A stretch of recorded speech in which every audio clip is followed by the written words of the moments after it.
ආයුබෝවන් පුංචි දුවේ පුතේ මම ආවා අද දෙක ශ්‍රේණියේ දුවල පුතාලට බුද්ධ ධර්මය පාඩම් මාලාවේ දෙවන පාඩම අරගෙන අපි දැන් බලමු දෙවනි පාඩම මොකක්ද කියලා. මාතෘකාව තමයි පිම්බිමට යන බොදු දරුවෝ. අපි කියවලා බලමු මොනවද තියෙන්නේ කියලා. ඔන්න අත්තම්මා මෙහෙම කියනවා. දුවේ පුතේ අපි පන්සලට යන විට සංවර සුදු ඇඳුමක් ඇඳලා යන්න ඕන. සීයත් මෙහෙම කියනවා. ඒක ඇත්ත. පන්සල කියන්නේ පිම්බිමක් පුතේ. අපි පන්සලේදී ශබ්ද නගා කතා කරන්නත් හොඳ නෑ. හඬ නගා hina වෙන්නත් හොඳ නෑ. හොඳ දරුවෝ පන්සලේදී සංවරව හැසිරෙන්න ඕනේ. පන්සල් බිමේදී කසුන් සහ සුජානි මෙහෙම කතා වෙනවා. කසුන් අත්තම්මේ මම බුදු පිළිම වහන්සේ ළඟත් බෝධීන් වහන්සේ ළඟත් වෙහෙර වහන්සේ ළඟත් තියෙන මල් ආසන හොඳට පිරිසිදු කළා. සුජානි මම විහාර මළුව හොඳට ඇමදුවා. කුණු එකතු කරලා කුණු වලට ගිහින් දැම්මා. වන්දනා කරමු.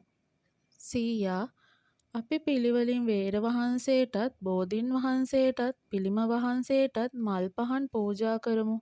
අත්තම්මා දැන් අපි කවුරුත් එකතු වෙලා වන්දනා කරමු. සීයා අපි වන්දනා කරද්දී වටපිට බලන්න කතා කරන්න හොඳ නැහැ. දොහොත් මුදුනේ තබාගෙන ගාථා කියන්න ඕනේ. වන්දනාවෙන් පසු සීයා දූල පුතාලා හොඳ දරුවෝ හොඳට ගාථා කියලා බුදුන් වැන්දා. කවුරුත් එකට එකතු වෙලා සාදුකාර දුන්නා. අත්තම්මා අපි වන්දනාවෙන් පස්සේ පාවිච්චි කළ භාජන අස් කරන්න ඕනේ. සංක අත්තම්මේ මම මල් පහන් ගිලන්පස භාජන අස් කළා. නාමලි මම මේ භාජන සෝදලා අරන් තිබ්බා. සීයා දූල පුතාලට තෙරුවන් සරණයි. දරුවෝ සීයාටත් අත්තම්මාටත් තෙරුවන් සරණයි. දැන් අපි දුවල පුතාලගේ කෙටි සටහන වෙත යමු වෙමු.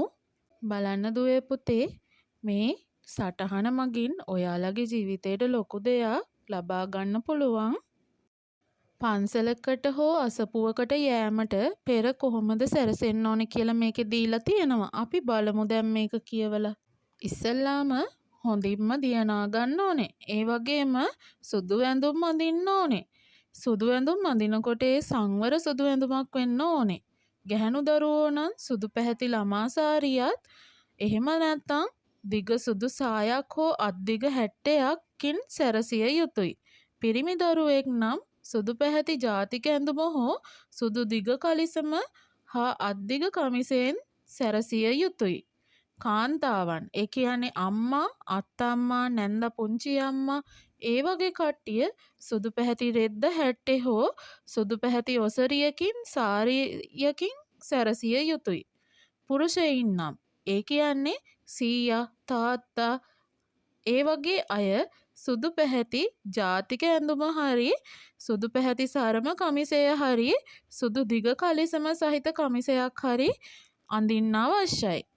දැන් අපි බලමු පන්සලට රැගෙන යන්න ඕනේ මොනවද කියලා. මල්, තෙල්, හඳුන් කූරු, බෝධි පූජා පොත, එහෙමත් නැත්නම් පිරුවාණ පොත් වහන්සේ.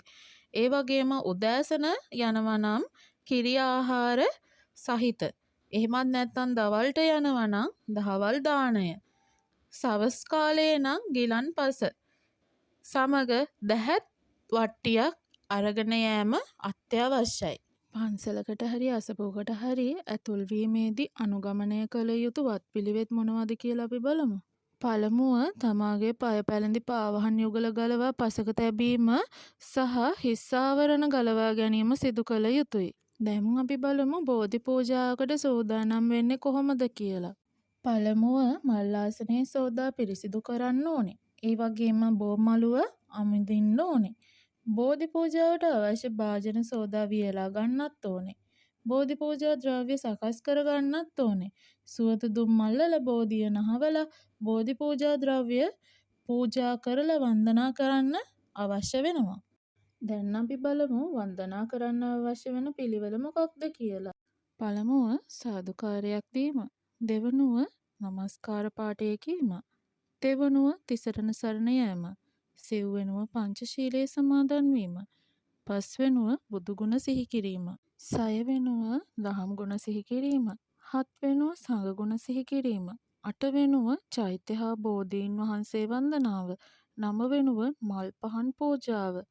දස වෙනුව තෙරුවන් කමා කිරීම. 11 වෙනුව දෙවියන්ට පින් දීම. 12 වෙනුව ඥාතීන්ට පින් දීම. 13 වෙනුව තුන් සූත්‍ර ගායනාව. 14 වෙනුව භාවනා කිරීම. 15 වෙනුව බෝධි පූජා කවි. 16 වෙනුව මව්පිය වන්දනාව. වන්දනාවෙන් පසු අපි පාවිච්චියට ගත් භාජන සෝදා ඒ තැන්වල තැබිය යුතුයි.